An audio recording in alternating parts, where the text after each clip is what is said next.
So we continue with our third step in Operation Magician. And this video is going to be more of a warning, right? Like just beware of the consequences and even of the disclosure that you may need to do potentially. Now, I've seen people say what they're doing as they're doing it. And I think that may be a good tactic. So let's say, for example, you are using a manipulation tactic. You are detecting a certain pattern of communication from the other person, and you're using that. Sometimes I wouldn't think it would be wise to say it, but other times I think it would be kind of nice to say it. So in these type of situations, you actually tell the person, like, see, what I'm doing is I've noticed that you are more influenced by internal, external motivation or whatever. So I'm going to be doing this, you know. That shocks people, right? That leaves people thinking, like, is this person crazy? Like, why would he say this? So they may not, but it's also hard for them to, you know, think that they're not being fooled, right? Like they say that the best thing is not to tell, like it's harder to convince a person that they're being fooled than to actually fool them, right? So you may be just better off, like I guess it doesn't really matter if you tell the person, they're still going to be fooled, right? But anyway, let's get into this video. Know that with time, everything comes to light. So what does this mean? That eventually the truth will be revealed. The truth will always come out in the end, right? So whatever you did, whatever means, whether they were bad means, they're going to be found out. Now, I want to get into it with some books that I have been reading on the CIA and its history. And I don't know what it is about these books. I don't know if it's the people that wrote them that are just so critical, but it basically starts off by them saying that the CIA is a failed endeavor, that they have made many blunders, that they have committed many mistakes, just basically like the CIA has been an overall failure because many of their operations have failed from, Vietnam to Iraq to Ukraine. There's a lot of history there. It's very interesting how things have happened, and they have basically happened because of this, which we're seeing here in Operation Magician, where you try to help people out. I mean, your intentions are good, right? You're acting in good faith, but like I mentioned last video, you really can't predict all of the future possibilities. So things happen, and then you're like, whoops.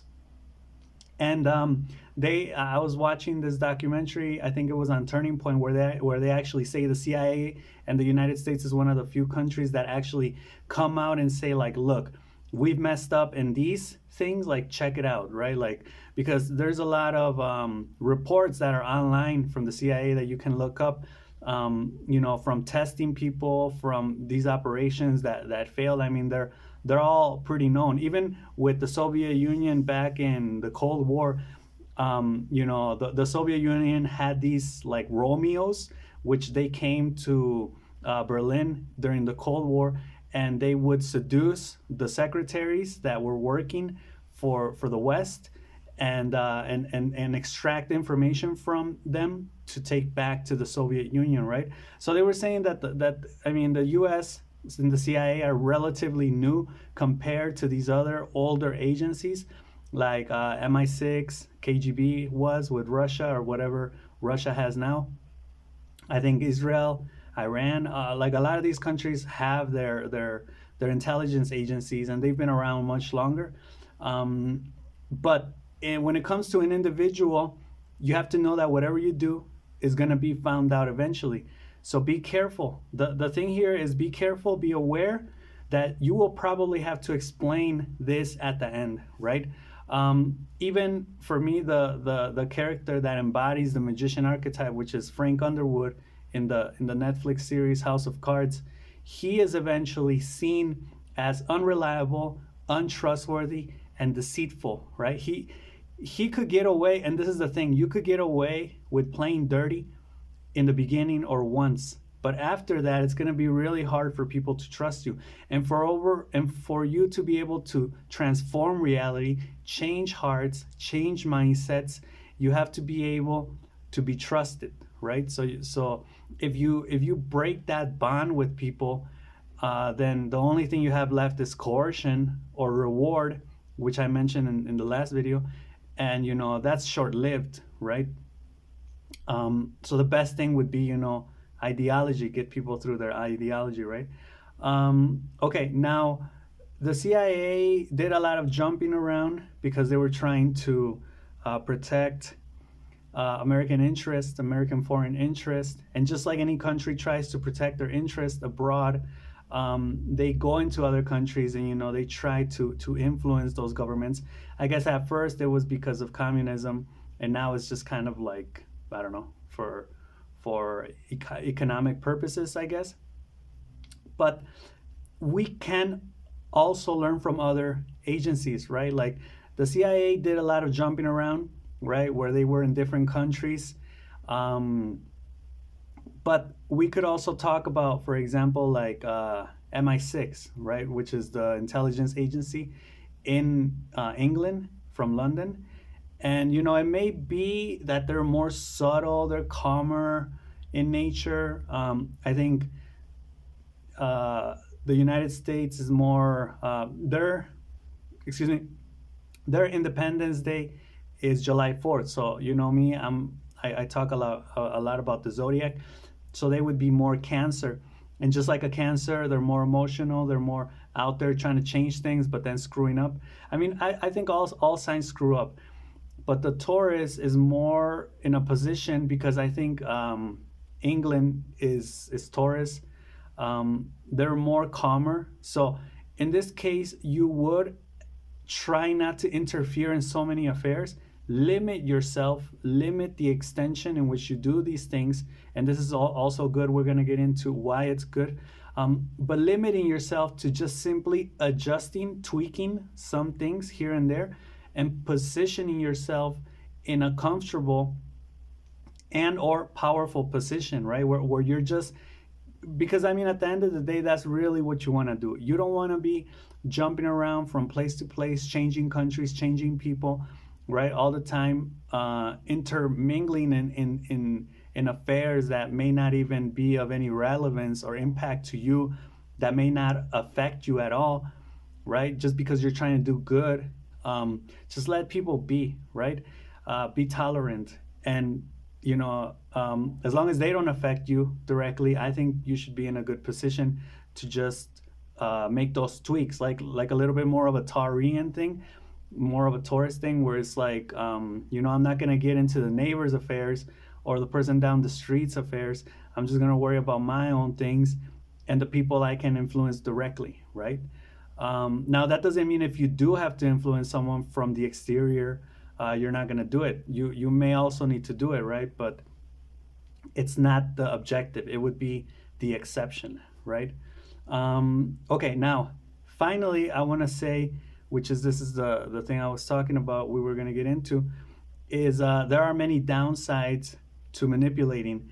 The first one, obviously, like I mentioned, is you lose people's trust, right? So you don't want to do that. You don't want to exceed yourself in the archetype.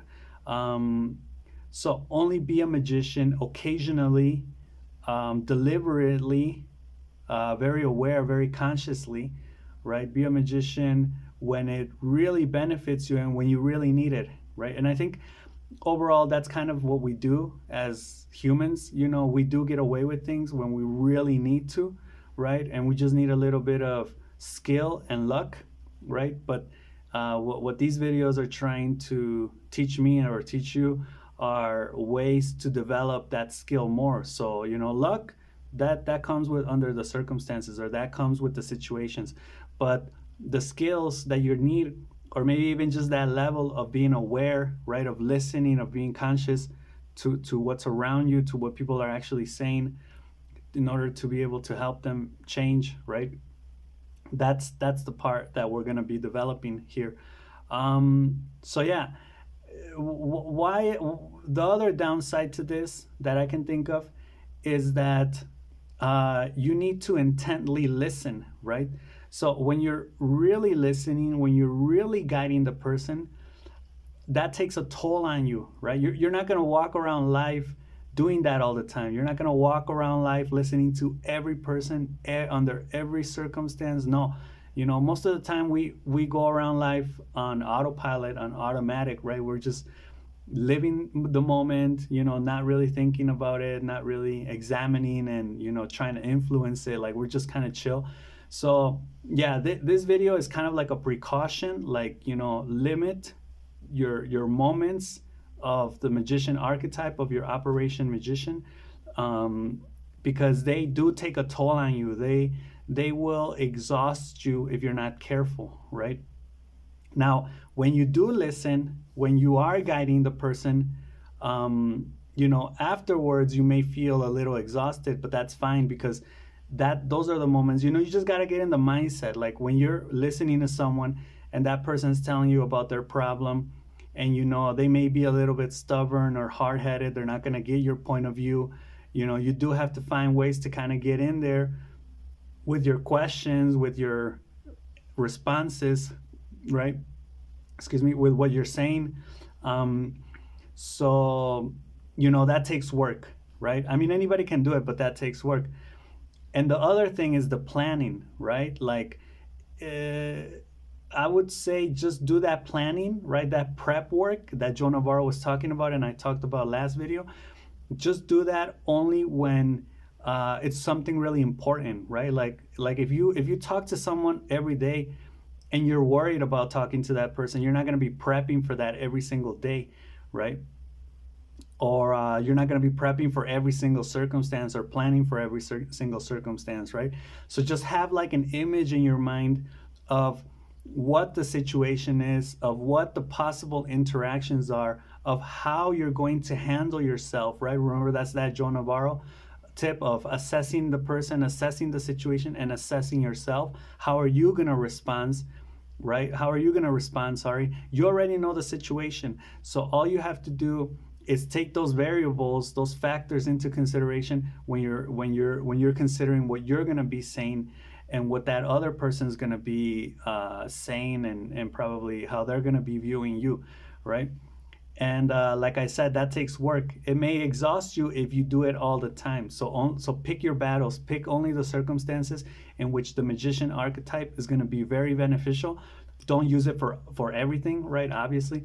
But know that when you need it, it's going to be there as a tool to guide you through that process, which may be very difficult, which may need some type of motivators, some type of manipulation, some type of influential tactics, right? And that's when you can do that planning, right? That's when you can visualize yourself in that situation in the future upcoming moments, and it works because then you'll be able to handle yourself and handle that situation with more confidence. You'll be able to bend and be a little bit more flexible, right? Because you say, okay, I have an idea. I'm not going to do this exactly like this, right? But I have a general idea, because you also have to be open to the other person, to the circumstances, right? It's not all in your control, but you have an idea, right? A vague idea as a criteria point, as a guideline, which will help you. But again, that takes work, all of that. So yeah, just be aware of that. This is like a caution type of video. And next video, we're going to get into a little into this Operation Magician a little bit more. Next video is going to be about fake moralization. So a little bit of an exclusive sneak peek is how to use moral to your benefit, right? How to try to appear most of the time to be a good person and use that as your baseline behavior to your benefit, right? So we'll get into that in step 4, fake moralization. I really hope you enjoyed this video. Hope you're enjoying this series. I'm enjoying making this series. It's helping me also learn, and the big thing is I don't want to become one of those persons that one of those people that say the activity for today is, or your homework assignment is. But again, just be aware of this when you're interacting with people, when you're out there in the world, and it's going to help you, right, to kind of like create those illusions, become that magician when you need to be that magician, right? And improve your life, right? Improve other people's lives as well, if that's possible. All right, so that's all I got for this video. Hope you enjoyed it, and I'll see you in the next one. Peace.